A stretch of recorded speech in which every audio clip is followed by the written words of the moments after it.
नमस्कार साथियों, आप सभी का बहुत बहुत स्वागत है आपके अपने YouTube channel SPS study point पर। आज की ये क्लास है BSc first year first semester के लिए, जिसमें आज हम चर्चा करने वाले हैं केमिस्ट्री के क्वेश्चन पेपर पर। ये क्वेश्चन पेपर अभी हाल ही में कानपुर यूनिवर्सिटी में 2022-23 के अंतर्गत संचालित किया गया है।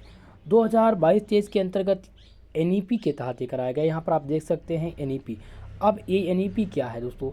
एनईपी लागू हुई थी 2020 में। तो 2020 में एनईपी के अकॉर्डिंग यानी नई शिक्षा नीति के तहत सभी यूनिवर्सिटी का पाठ्यक्रम सेम कर दिया गया था। तो अब चाहे जिस यूनिवर्सिटी से हो, सभी के लिए लाभदायक रहेगा जिनका एग्ज़ाम अभी नहीं हुआ है। साथ ही साथ आज के ये क्वेश्चन पेपर में, इस क्वेश्चन पेपर में आज आपको देखने को मिलेगा कि मॉडल पेपर जो मैंने दिया है आप लोग के लिए, क्या वो मॉडल पेपर आपके लिए कारगर है या नहीं, क्या उससे प्रश्न पूछे जा रहे हैं जो इम्पोर्टेंट मैंने बताया है वहाँ से आ रहे हैं या नहीं। और इस क्वेश्चन पेपर में आपको ये भी देखने को मिलेगा कि कौन से क्वेश्चंस हैं जो हर बार पूछे जा रहे हैं और रिपीट हो रहे हैं। जैसा कि लगभग 2 या 3 यूनिवर्सिटी के क्वेश्चन पेपर मैंने इस साल के यानी 2022-23 के भी मैं आप लोग को बता चुका हूँ, दिखा चुका हूँ, सॉल्व भी करा चुका हूँ। ठीक है, अब आज ये कानपुर यूनिवर्सिटी का पेपर है। खासकर एक बात और, जिनका एग्ज़ाम नहीं हुआ है उनको बता दूं, अब आपकी जो टाइमिंग है दोस्तों वो बदल चुकी है। अब आपको समय जो मिलेंगे वो 2 घंटे का ही समय मिलेगा आपको। पहले टाइमिंग क्या थी, 3 घंटे का दिया गया था, लेकिन अब आपको 2 घंटे में आपको पेपर हल करना होगा। अब यहाँ पर आप मैक्सिमम मार्क्स देख सकते हैं। मैक्सिमम मार्क्स जो आपका रहेगा वही रहेगा 75 मार्क्स। इसमें प्लस 25 आपके ऐड होंगे जो मिड टर्म के रहेंगे और आपके प्रैक्टिकल के मार्क्स इसमें ऐड होंगे। इतनी बात को आपको ध्यान देना है। अगर अभी कोई कन्फ्यूजन है तो आप कमेंट सेशन में कमेंट करके पूछ सकते हैं। चलिए क्वेश्चन पेपर के बारे में डिस्कस करते हैं। अब यहाँ पर आप देख सकते हैं नोट दिया गया है, सभी खंडों के निर्देशानुसार प्रश्नों को उत्तर दीजिए। दोस्तों आप सब लोग का क्लास लगभग 5 या 6, आज 6वां दिन है, 6 दिन से आपका 5 दिन से स्थगित रही है। तो मैं आपको बता दूं, मैं माता जी के दर्शन करने चला गया था जम्मू कश्मीर। ठीक है, वैष्णो देवी के दर्शन करने के लिए गया हुआ था, इसलिए आप लोग की क्लास स्थगित थी। लेकिन आज ही आया हूं और आज ही से मैंने क्लास स्टार्ट कर दी आप लोग की। और ध्यान रखिएगा दोस्तों, अब आपकी क्लास रेगुलरली संचालित की जाएगी और नोट्स आज से ही आपको प्रोवाइड होंगे, जो written notes, hand written notes, यानी कि जितना आंसर आपको लिखना है। जो मैंने मॉडल पेपर आप लोग को प्रोवाइड किया था उसका सॉल्यूशन, उसका सॉल्व मैं खुद बना करके दूंगा, केवल और केवल उतना ही आपको तैयार करना रहेगा। ठीक है, कि आप इससे सहमत हैं तो सभी लोग वीडियो को लाइक जरूर कर दीजिए। एक बात और नोट कर लीजिएगा कि आपको बी कॉपी उपलब्ध नहीं कराई जाएगी। जो बच्चे 12th में थे, जब आप लोग 12th में, तो आपको बी कॉपी मिल जाती थी, लेकिन आपको बीएससी में या फिर बीए में या फिर बीकॉम में या फिर एमएससी एमकॉम में आपको बी कॉपी उपलब्ध नहीं कराई जाएगी। केवल आपको जो 32 पेज का आपका कॉपी होता है, 32 पेज की आपकी कॉपी होती है, उसी में आपको कंप्लीट आंसर लिखना रहेगा। इस बात का आपको ध्यान रहे। ओके, चलिए क्लास को स्टार्ट करते हैं। आपका पेपर सेक्शन वाइज डिवाइड होता है, सेक्शन ए, सेक्शन बी और सेक्शन सी। अब सेक्शन ए में जो प्रश्न पूछे जाते हैं दोस्तों वो वेरी शॉर्ट टाइप के होंगे। यहाँ पर मिस्टेक दिया गया है, यहाँ पर आपको दे दिया गया है लघु उत्तरीय प्रश्न, लेकिन यहाँ पर वेरी शॉर्ट रहेगा, जिसके लिए आपको कितने मार्क्स मिलते हैं, यहाँ पर 5 मार्क्स मिलेंगे। लेकिन अदर यूनिवर्सिटी की बात करूँ तो अदर यूनिवर्सिटी में क्या है दोस्तों, 3 नंबर का प्रत्येक क्वेश्चन रहेगा या 2 नंबर का प्रत्येक क्वेश्चन रहेगा, तो 10 क्वेश्चन पूछा जाएगा। ओके, चलिए तो यहाँ पर दिया गया इस खंड के सभी प्रश्न अनिवार्य हैं और प्रत्येक के 5 प्रश्नों के अंक यानी 5 प्रश्नों के उत्तर देने हैं और प्रत्येक क्वेश्चन 5 नंबर का आपका रहेगा। अब इस क्वेश्चन पेपर में पहला प्रश्न आप देखिए। पहला प्रश्न जो पूछा गया है दोस्तों, स्टेट आप बाउ प्रिंसिपल विथ एग्जाम्पल, उदाहरण सहित आप बाउ सिद्धांत को बताइए। आप बाउ प्रिंसिपल मैंने आप लोग को पढ़ाया भी था और मैंने बताया भी था, पेपर में दिया था। तो आप बाउ प्रिंसिपल रिपीट हो सकता है, इसके साथ ही साथ N+L रूल पूछ लिया जाता है। ठीक है, तो इस बात को आप ध्यान रखिएगा। पूछ लेता है कि what is Aufbau principle and what is N+L rule. तो N+L रूल आप लोग निकालना सीख लीजिए। N+L रूल आप बाउ प्रिंसिपल जब आप पढ़ेंगे, आप बाउ प्रिंसिपल क्या है, जो सभी इलेक्ट्रॉन को बढ़ते ऊर्जा क्रम में रखा जाता है, कैसे कोई इलेक्ट्रॉन किस सब सेल में जाएगा, इन सभी की जानकारी आपको आप बाउ प्रिंसिपल से मिलती है। आप बाउ प्रिंसिपल बहुत ही इंपॉर्टेंट है। आप लोग जाकर के प्लेलिस्ट में देखिए, प्लेलिस्ट में जाइएगा, वहाँ पर आपको वीडियो मिल जाएंगे। इसका बहुत ही अच्छे से मैंने बता दिया है, समझा दिया है, तो उसको आप तैयार जरूर कर लीजिएगा। दूसरा प्रश्न देखिए पूछा गया, define the hybridization, how it is classified. संकरण को परिभाषित कीजिए और इसका वर्गीकरण कैसे करते हैं। दोस्तों अब वर्गीकरण में आप कैसे इसका वर्गीकरण करते हैं, तो अब टाइप्स हाइब्रिडाइजेशन यानी कि संकरण क्या है, संकरण के प्रकार। तो प्रकार में आपका आ जाता है sp संकरण, sp2 संकरण, sp3 संकरण, साथ ही साथ आ जाता है sp2d, sp sp2, sp3d। तो इस टाइप से जो आपके टाइप्स हैं उनको आपको तैयार करना है, और मेन जो आपके हैं वो है sp2 और sp3 संकरण। ये तीनों आपको टाइप्स तैयार करने होंगे। आपका ये भी क्वेश्चंस महत्वपूर्ण है और दोनों मॉडल पेपर में दिया जा चुका है। चलिए अब सी नंबर प्रश्न देखिए, जो पूछा गया है, differentiate between inductive effect and mesomeric effect. प्रेरणिक प्रभाव तथा मेसोमेरिक प्रभाव के मध्य अंतर स्पष्ट कीजिए। देखिए ये क्वेश्चंस पहली बार इनमें अंतर पूछा गया है, और अभी तक जब पूछा जाता था तो ये पूछा जाता था कि व्हाट इज प्रेरणिक प्रभाव, यानी what is inductive effect and mesomeric effect. तो इंडक्टिव इफेक्ट जो है आपका वेरी वेरी मोस्ट इम्पॉर्टेंट, और ये आपसे वेरी शॉर्ट में पूछा जाने की संभावना रहती है। मेसोमेरिक इफेक्ट ये भी आपके वेरी शॉर्ट में आनी चाहिए। तो ये दोनों टॉपिक, ये दोनों इंडक्टिव इफेक्ट और मेसोमेरिक इफेक्ट सभी लोग नोट करते रहिए। जितने भी छात्र छात्राएं वीडियो को देख रहे हैं अभी, तो सभी लोग से मेरा निवेदन यही है कि आप लोग कॉपी पेन लेकर के बैठिए, एग्ज़ाम टाइम है, ज़्यादा से ज़्यादा आप मेहनत करने का प्रयास करिए। इंडक्टिव इफेक्ट क्या होता है इसके पॉइंट को नोट करिए। इसका सलूशन तो मैं दूंगा, लेकिन जब आपको आपका पूरा इंपॉर्टेंट टॉपिक पता होगा तो आपके पास अगर नोट्स भी मिल जाएगा तो आप बेहतर तरह से तैयार कर पाएंगे। ठीक है, तो इस दोनों टॉपिक को नोट कर लीजिए, आपके लिए इंपॉर्टेंट है। अगला प्रश्न जो है डी नंबर, वो है bond energy. Bond energy of N2 molecule is higher than that of O2 explain. अब यहाँ पर दिया गया है कि बॉन्ड एनर्जी जो है वो नाइट्रोजन मॉलिक्यूल का हाइगर यानी अधिक है किसके अपेक्षा, ऑक्सीजन के अपेक्षा। ये एक्सप्लेन करना है, आपको परिभाषित करना है कि N2 की जो बॉन्ड एनर्जी है वो हाइगर क्यों है, किसके अपेक्षा, ऑक्सीजन के अपेक्षा। ये आपको बतानी है। ये क्वेश्चंस आपके लिए इंपॉर्टेंट है। साथ ही साथ एक पॉइंट और नोट कर लीजिए, आपको इसमें तैयार करना है बॉन्ड एनर्जी, दूसरा आपको तैयार करना है बॉन्ड लेंथ, तीसरा आपको इसमें तैयार करना है बॉन्ड एंगल। ठीक है, ये तीनों पर संक्षिप्त टिप्पणी लिखने के लिए पूछा जा सकता है, तो ये तीन टॉपिक आप जरूर तैयार कर लीजिएगा। ओके, चलिए अगले बढ़ते हैं अगले प्रश्न की ओर। आपका ई नंबर प्रश्न है कि what is the free radicals, discuss it's stability. मुक्त मूलक, आप मॉडल पेपर उठाकर देख लीजिए, मैंने आप लोग के लिए फ्री रेडिकल्स मैंने बताया था कि फ्री रेडिकल्स क्या होते हैं, मुक्त मूलक क्या हैं, इसको तैयार कर लीजिएगा। ये टॉपिक आप देखिए, मुक्त मूलक। अब मुक्त मूलक क्या है, ये आपके ऑर्गेनिक केमिस्ट्री का टॉपिक है, यानी कि फोर्थ यानी यूनिट नंबर 4 के क्वेश्चंस पूछे गए हैं। बहुत ही इंपॉर्टेंट है, चौथा और पांचवा यूनिट से केवल और केवल 1 से 2 प्रश्न पूछे जाने हैं। बॉन्ड एनर्जी, बॉन्ड लेंथ और बॉन्ड एंगल, या फिर फ्री रेडिकल्स, या फिर इलेक्ट्रोनेगेटिविटी, इलेक्ट्रॉन एफिनिटी, या फिर आपसे पूछ सकता है दोस्तों, क्या पूछ सकता है, ऑर्गेनिक रिएक्शंस पूछ सकता है। जैसे कि आपका जो है क्या होता है, आपको बताना रहेगा कि जो विभिन्न प्रकार के रिएक्शंस हैं वो कैसे रिएक्शंस होते हैं, किस प्रकार से उनका जो है अभिकर्मक के द्वारा उनका रिएक्शन संपन्न होता है, इन सब के बारे में पूछ लेता है। तो ये आपको तैयार करना रहेगा। ठीक है, तो इसको आपको ध्यानपूर्वक तैयार कर लेना है। जिन्होंने अभी तक मॉडल पेपर नहीं तैयार किया है, मॉडल पेपर नया वाला तैयार जरूर कर लीजिएगा। सॉल्यूशन मैंने सॉल्व पेपर भी कराया है, उसके लिए सॉल्व पेपर भी आप तैयार कर लीजिए। अगला प्रश्न देखिए, यहाँ पर आपसे पूछा गया है what do you understand by optical activity. प्रकाशिक सक्रियता से आप क्या समझते हैं। ऑप्टिकल एक्टिविटी पूछ लिया जाता है या फिर ऑप्टिकल आइसोमर पूछ लिया जाता है, ध्यान रखिएगा।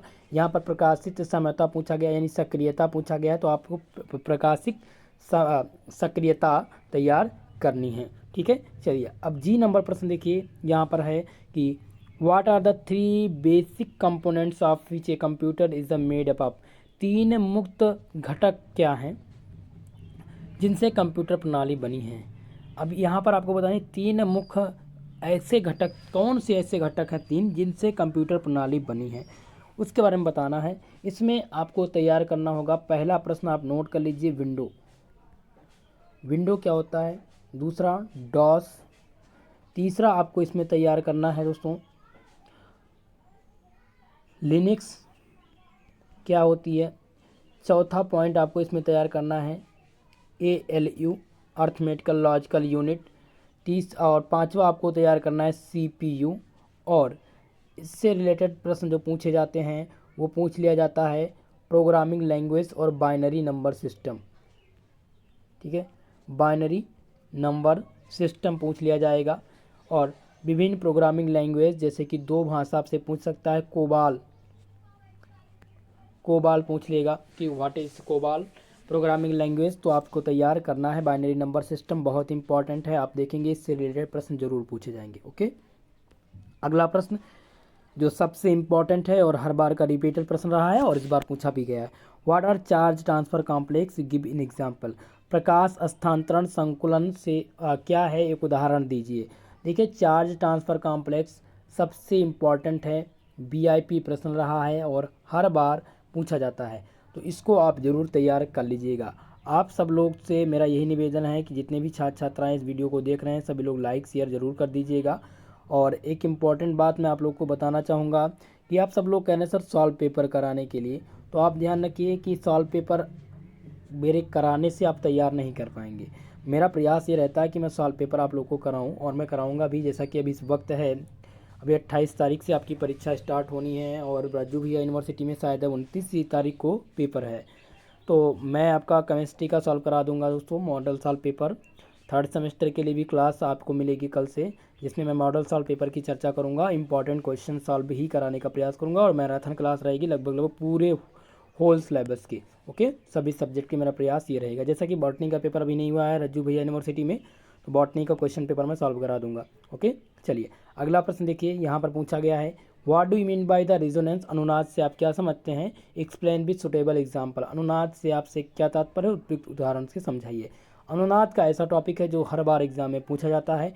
इससे रिलेटेड एक प्रश्न और बनता है, कौन सा प्रश्न है, वो है रिजोनेंस एनर्जी।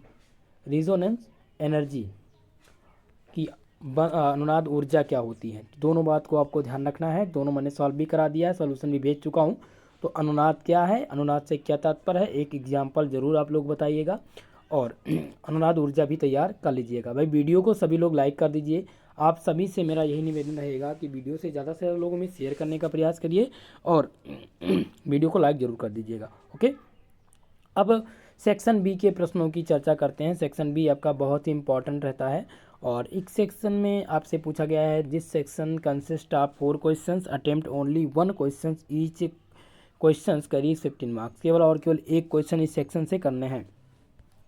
देखिए दोस्तों, जिनका एग्ज़ाम हो चुका है उनके लिए तो ये क्वेश्चन पेपर इंपॉर्टेंट नहीं है, लेकिन जिनका एग्ज़ाम अभी नहीं हुआ है, जिनका एग्ज़ाम अभी नहीं हुआ है उनके लिए ये क्वेश्चन पेपर रामबाण होगा, क्योंकि इसी क्वेश्चन पेपर से आप सबके एग्जाम में क्वेश्चंस पूछे जाएंगे, क्योंकि सभी रिपीटेड ही प्रश्न पूछ लिए गए हैं जो मैंने मॉडल पेपर में आप लोग के लिए तैयार किया था, दिया था। ठीक है, चलिए पहला प्रश्न आप देखिए, आपका पहला प्रश्न दिया गया है कि what is hydrogen bond, explain it's type with suitable example. Hydrogen बंध क्या है, उपयुक्त उदाहरण सहित इसके प्रकार को समझाइए। अब हाइड्रोजन के जो प्रकार हैं वो दो टाइप्स के आपके हाइड्रोजन होते हैं। ठीक है, इंटरमॉलिकुलर और इंट्रामॉलिकुलर हाइड्रोजन बॉन्डिंग। तो अब ये दोनों प्रकार आपको बताने हैं और हाइड्रोजन बॉन्डिंग है क्या, कैसे हाइड्रोजन बॉन्डिंग कहाँ पर पाई जाती है, किसमें स्ट्रांग होती है, तो ये आपको बताने हैं, एक एग्जाम्पल भी बताना है।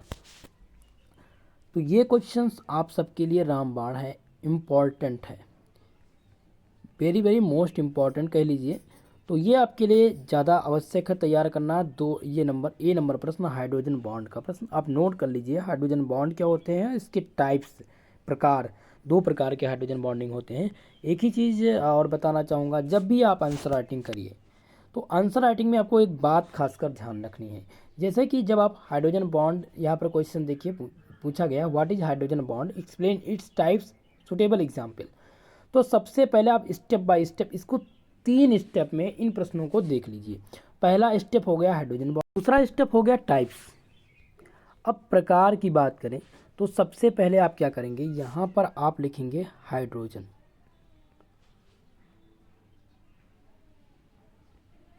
Hydrogen bond. अब यहाँ पर आप अंडरलाइन कर लेंगे। हाइड्रोजन बॉन्ड के अबाउट आप 2 से 3 लाइन, 4 लाइन, 5 लाइन, जितना आपको लिखना है वो आप जितना तैयार है वो आप लिखिए, ठीक है।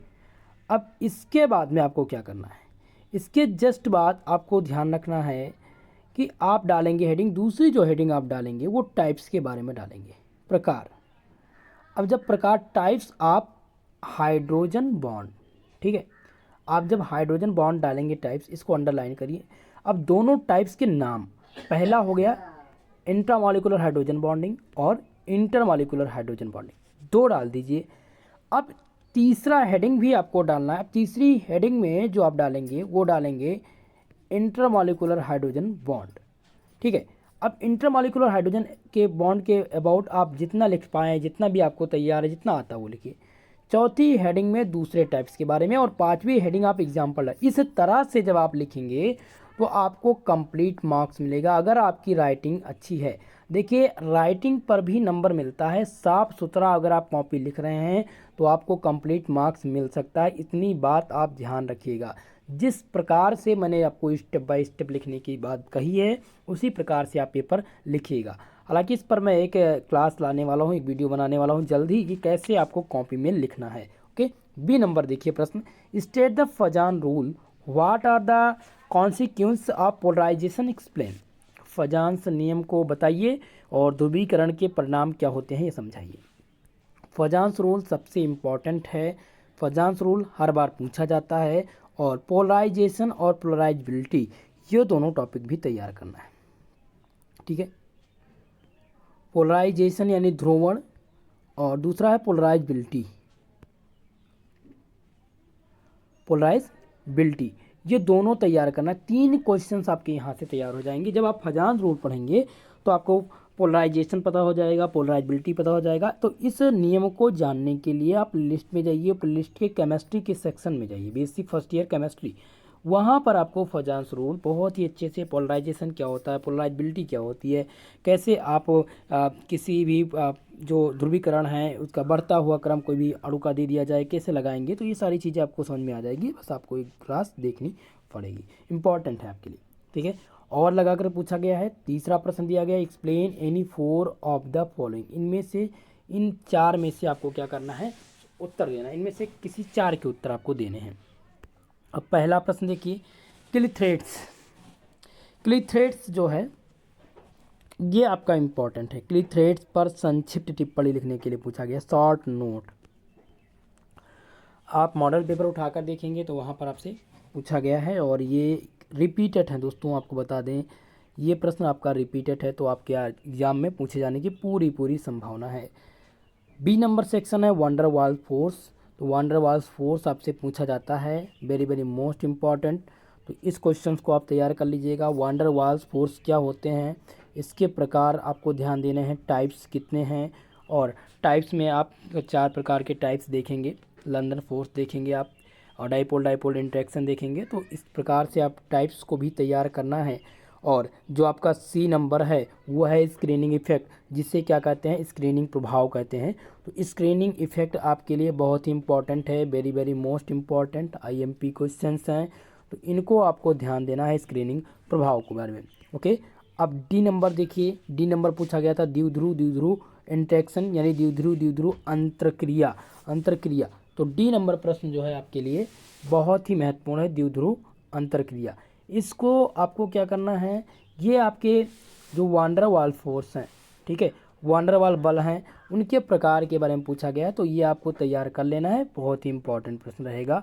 नेक्स्ट प्रश्न देखिए, जो आपका है हाइपर कॉन्जुगेशन, जिसे अर्थ संयुग्मन कहते हैं। अर्थ संयुग्मन से क्वेश्चंस हर बार पूछे गए हैं और इस बार पूछे जरूर जाएंगे।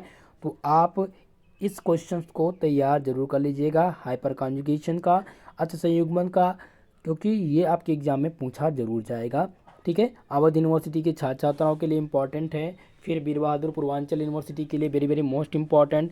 साथ ही साथ बता दूं बुंदेलखंड यूनिवर्सिटी के, या फिर आप जो है बिहार यूनिवर्सिटी से हों, तो इन सभी यूनिवर्सिटी के लिए बहुत ही इंपॉर्टेंट रहेगा। अगला प्रश्न है रसायन विज्ञान एवं प्रौद्योगिकी में भारतीय रसायन विधि का योगदान आपको बताना है। यहाँ पर कई रसायनज्ञ के नाम भी पूछ लिए जाते हैं, तो कम से कम 2 से 3 रसायनज्ञ के नाम भी तैयार कर लीजिएगा आप उनके अबाउट में, क्योंकि लिख सकें आप। तो आपको इस क्वेश्चन को ध्यानपूर्वक देखना है और इस टाइप से क्वेश्चन से आपके एग्जाम में पूछे जा सकते हैं। और लगाकर पूछा गया है give the reasons for the following, निम्नलिखित के लिए कारण स्पष्ट करना है। क्वेश्चन दिया गया है, पहला आपका दिया गया है। अब इसमें कारण स्पष्ट करने के लिए पूछा गया है। ए नंबर प्रश्न है the size of an ion is larger than the present item. एक आयन का आकार दिया गया है, एक आयन का आकार उनके जनक परमाणु से अधिक होते हैं, इसका क्या कारण है ये आपको बताना है। देखिए साइज ऑफ एन आयन का लार्जर, अब ये चीज़ें आपको कैसे समझ में आएगी किसी भी एनायन का साइज यानी एक एनायन का आकार, इसके लिए आपको पढ़ना और जानना ज़रूरी है। फजान भाई साहब ने एक रूल दिया था, फजान्स नियम। तो इस नियम को जब आप पढ़ेंगे तो आप पोलराइजेशन पढ़ेंगे। पोलराइजेशन में आपको समझ में आएगा कि कैसे किसी भी आकार, किसी भी अणु का आकार कैसे हम जान सकते हैं और क्यों एक आयन का आकार उसके जो जनक परमाणु हैं उनसे अधिक होता है, ये कैसे होती है। तो इसके लिए आपको फजान का नियम और पोलराइजेशन आना चाहिए, जो मैं पहले ही पढ़ा चुका हूँ। एक बार पुनः आप उस क्लास को देख लीजिएगा और ये आपसे एग्ज़ाम में पूछा जा सकता है, तो इस क्वेश्चन को तैयार जरूर कर लीजिएगा। बी नंबर आप प्रश्न देखिए, पूछा गया यहाँ पर electron affinity of the fluorine is less than that of chlorine. Chlorine की इलेक्ट्रॉन बंधुता क्लोरीन से कम क्यों होती है। फ्लोरीन की दोस्तों जो फ्लोरीन है उसकी इलेक्ट्रॉन बंधुता क्लोरीन से कम क्यों होती है, ये आपको कारण स्पष्ट करना है। बहुत ही इम्पॉर्टेंट है इलेक्ट्रॉन एफिनिटी, फ्लोरीन की इलेक्ट्रॉन एफिनिटी ज़रूर पूछा जाएगा, तो इलेक्ट्रॉन एफिनिटी आप तैयार कर लीजिएगा। और फ्लोरीन की इलेक्ट्रॉन एफिनिटी इलेक्ट्रॉन बंधुता क्लोरीन से कम क्यों होती है, ये आपको कारण स्पष्ट करना है। तो इलेक्ट्रॉन एफिनिटी की क्लास कल मैं आपको बताऊंगा, क्योंकि ये सबसे इम्पॉर्टेंट है। ओके, तो इस क्वेश्चन को आपको तैयार करना है। सी नंबर है कि ionic radius of K plus is smaller than that the C L minus. K plus की आयनिक त्रिज्या सी एल से छोटी क्यों होती है, ये आपको कारण बताना है। तो यहाँ से जो कारण स्पष्ट करने के लिए इन सभी को तैयार करिएगा, क्योंकि यहाँ से 1 से 2 प्रश्न आने की संभावना इस बार आपके एग्जाम में बनी हुई है। अगला प्रश्न देखिए, यहाँ पर दिया गया ionization energy of C N यानी carbon nitrogen and oxygen follow the carbon nitrogen and oxygen. C N तथा ओ यानी कार्बन नाइट्रोजन और ऑक्सीजन की आयनीकरण ऊर्जा किस प्रकार से पालन करती हैं। यहाँ पर दिया गया नाइट्रोजन इज ग्रेटर देन यानी कार्बन, या फिर नाइट्रोजन क्या कार्बन से यानी नाइट्रोजन जो है वो बड़ा है कार्बन से, या फिर ऑक्सीजन से नाइट्रोजन बड़ा है। तो इसके बारे में आपको स्पष्ट करना है। तो ये आपके लिए बहुत इंपॉर्टेंट रहेगा। तो इस क्वेश्चन डी नंबर को आप ज़रूर तैयार कर लीजिएगा, आपके एग्ज़ाम के लिए महत्वपूर्ण है। और लगा कर दिया गया है, यानी कि और लगाकर जो देख रहे हैं ये आपके लिए इम्पॉर्टेंट है, क्योंकि अगर ये क्वेश्चन पेपर ही आप तैयार कर लेते, पूरा क्वेश्चन पेपर जिस भी स्टूडेंट का ये पूरा क्वेश्चन पेपर तैयार है, तो उसका ये मानकर चलिए 65 मार्क्स केमिस्ट्री में पक्का है। एकदम से 100% में बता रहा हूँ, 65 मार्क्स उसका पक्का है, कहीं भी कटेगा नहीं, एक भी प्रश्न नहीं कटेगा, यहीं से आपके एग्जाम में बनेंगे। अब 5वां प्रश्न देखिए, पूछा गया है what is the difference between electron affinity and electronegativity, how does it very in group and period. यहाँ पर दिया गया है, क्या पूछा गया है कि डिफरेंस यानी डिफरेंस बिटवीन इलेक्ट्रॉन एफिनिटी और electronegative, how does very group in period. Electron बंधुता एवं विद्युत ऋणात्मकता के अंतर मध्य क्या अंतर है, ये समूह एवं आवर्त में कैसे परिवर्तित होते हैं, ये आपको बताना है। आपको बता दें इलेक्ट्रॉन एफिनिटी और इलेक्ट्रोनेगेटिविटी ये दोनों इम्पॉर्टेंट हैं आपके लिए। अगर ये क्वेश्चंस आपके तैयार हैं तो ये मानकर चलिए कि आपका इलेक्ट्रोनेगेटिविटी 5 नंबर और इलेक्ट्रॉन एफिनिटी 2 नंबर 7 नंबर, और कभी कभी electron affinity long very short में पूछ जाए तो 7 नंबर, यानी कि कम से कम 12 नंबर आपका पक्का हो जाएगा अगर ये दोनों क्वेश्चंस आपके तैयार हो जाते हैं। ठीक है, अगला प्रश्न दिया गया है जो सबसे कॉमन क्वेश्चन रहेगा। अगर आपने मेरी हर क्लास देखी है तो उसमें एक चीज़ आपने क्वेश्चन पेपर में ज़रूर देखा होगा, मॉलिक्यूलर ऑर्बिटल थ्योरी के बारे में। Draw the molecular orbital diagram of N2, calculate the bond order. N2 का आणविक ऑर्बिटल आरेख बनाइए तथा इसके बंध क्रम की गणना कीजिए। अभी तक का हर एग्जाम में पूछा गया प्रश्न है, ठीक है। तो ये क्वेश्चंस आपके लिए इंपॉर्टेंट है, इस क्वेश्चन को जरूर तैयार कर लीजिएगा। MOT मॉलिक्यूलर ऑर्बिटल थ्योरी क्या होती है, इसके साथ ही साथ आपको बैलेंस बॉन्ड थ्योरी तैयार करनी है, BBT। तीसरा है वेस्पर थ्योरी जो सबसे इम्पॉर्टेंट है। VSEPR theory, balance cell electron pair repulsion theory आपके लिए इंपॉर्टेंट है, ये आपके एग्जाम में जरूर पूछा जाएगा, ठीक है। चलिए अब सेक्शन सी की बात करते हैं। सेक्शन सी में जो पूछे जाते हैं प्रश्न वो लॉन्ग टाइप के होते हैं। यहाँ पर दिया गया दोस्तों, this section consist of 4 question attempt only 1 question. इसमें 4 क्वेश्चन दिए गए जिनमें से एक क्वेश्चन को हल करना है और प्रत्येक क्वेश्चन आपको क्या देगा, 15 मार्क्स का एक क्वेश्चन है, ठीक है। चलिए अब पहला प्रश्न देखिए। पहला प्रश्न है 6 नंबर का कि explain the term any four. यहाँ पर 4 को परिभाषित करना है, जिसमें पहला प्रश्न देखिए यहाँ पर है एरीन्स, जो आपने देखा होगा, हमने आपको मॉडल पेपर में दिया था व्हाट आर एरीन्स एंड एराइंस, ठीक है। तो आपके लिए ये इंपॉर्टेंट है, एरीन्स पर संक्षिप्त टिप्पणी लिखने के लिए आया है शॉर्ट नोट, तो ये आपके लिए इंपॉर्टेंट है, शॉर्ट नोट के लिए तैयार कर लीजिएगा, आपके एग्जाम में पूछा इससे ज़रूर जाएगा। बी नंबर है आपका कार्बोकेटायंस यानी कार्बन धनायंस। कार्बोधनायंस आपके लिए इंपॉर्टेंट है, व्हाट आर कार्बन धनायन कार्बोकेटायंस, तो ये आपके एग्जाम में जरूर पूछा जाएगा। अगला सी नंबर देखिए, यहाँ पर है केमिकल स्केच। केम स्केच क्या है, केम स्केच ये नया प्रश्न है, ये इस बार ही पूछा गया है, तो ये आपके रिपीटेड नहीं होंगे, केवल और केवल इसी यही यूनिवर्सिटी पूछी है। अगला है कायरलता, जो सबसे कॉमन क्वेश्चन रहा है, वेरी शॉर्ट टाइप का, ठीक है। तो ये क्वेश्चन कायरलता का आपसे पूछा जाएगा, कायरलता आप तैयार कर लीजिएगा। और नेक्स्ट आपको इसमें क्या तैयार कर लेना है, ऑर्बिटल तैयार करने लगा, orbit and orbital, orbit and orbital. Orbit and orbital तैयार करने से क्या होगा कि दोनों में कभी कभी डिफरेंस भी पूछ लेता है, तो दोनों टॉपिक्स आपको तैयार करने।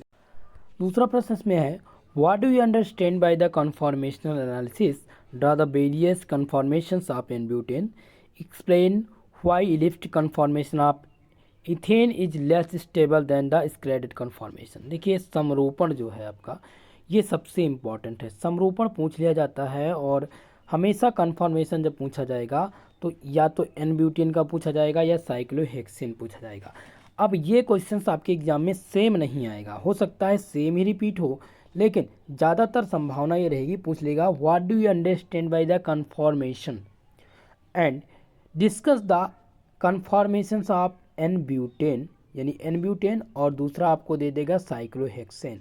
ये दोनों इंपॉर्टेंट हैं, एन ब्यूटेन और साइक्लोहेक्सेन का समरूपण आपको आना चाहिए। ये आपके यूनिट नंबर 6 स्टीरियो केमिस्ट्री का क्वेश्चन है, आपका ये यूनिट बहुत ही इंपॉर्टेंट है।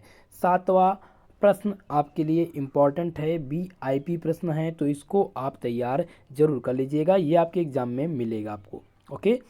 प्रश्न नंबर 8 दिया गया है, निम्नलिखित में से किन्हीं 4 पर संक्षिप्त टिप्पणी लिखिए। अब पहला प्रश्न देखिए, पूछा गया है डायस्टोमर्स, इसे कहते हैं अप्रतिबिंबी त्रिविमीय समझौता।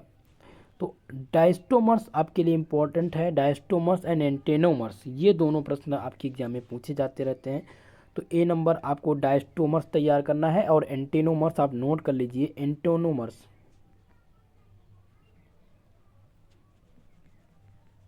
ठीक है, एंटेनोमर्स आपको तैयार करना है और डायस्टोमर्स, ये आपके लिए इंपॉर्टेंट है।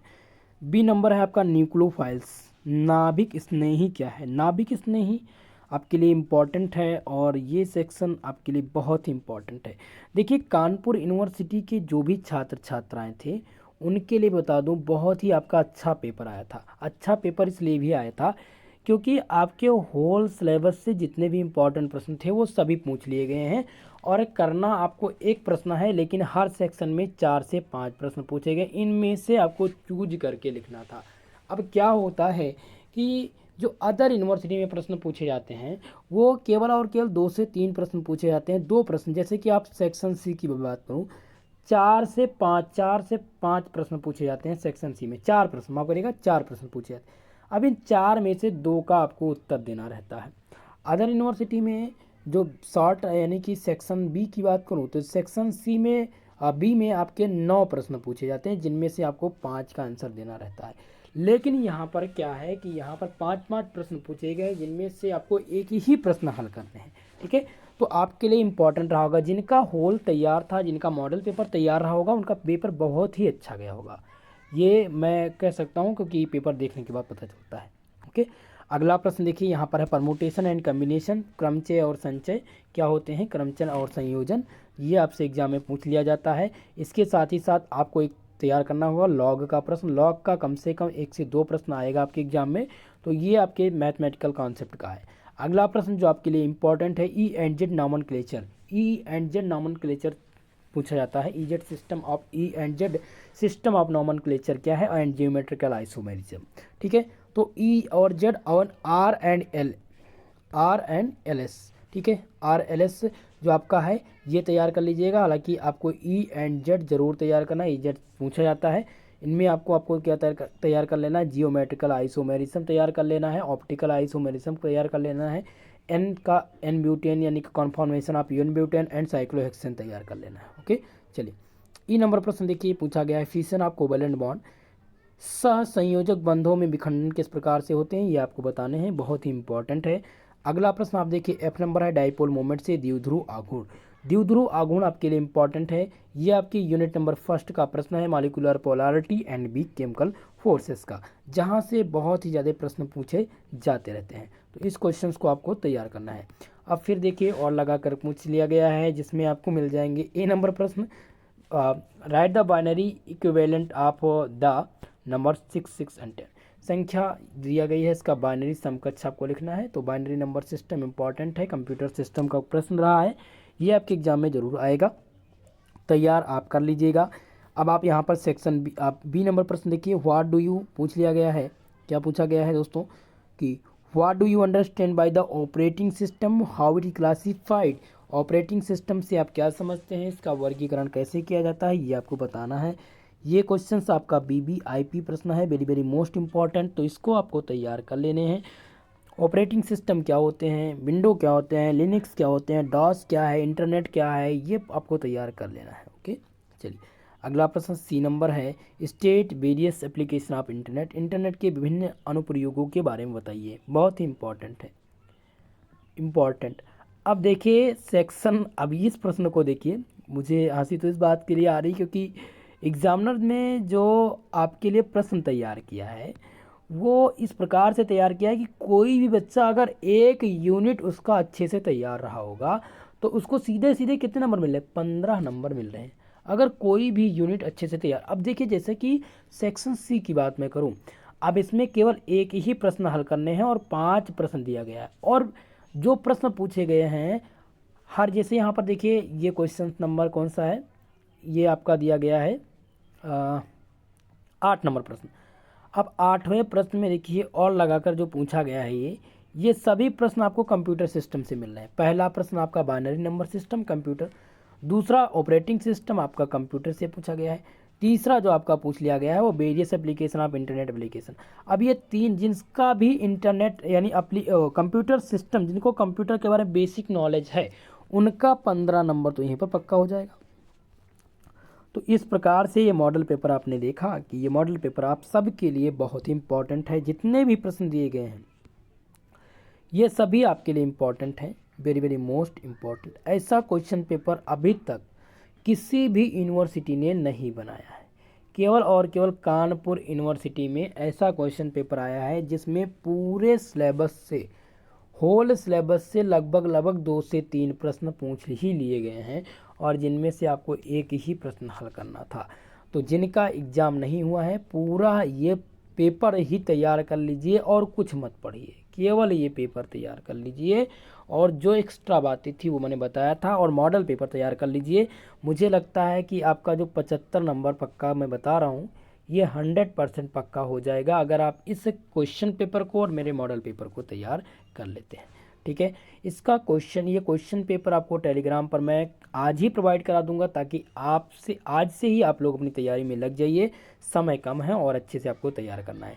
कल की क्लास में आपके लिए मैं लेकर के आऊँगा केमिस्ट्री का सॉल्व पेपर, जो आपके एग्ज़ाम में बहुत ही सहायक देगा। ओके, तो दोस्तों आज की ये क्लास आप सबको कैसी लगी कमेंट सेक्शन में कमेंट करके ज़रूर बताइएगा। साथ ही साथ पीडीएफ आपको टेलीग्राम पर मिल जाएगा।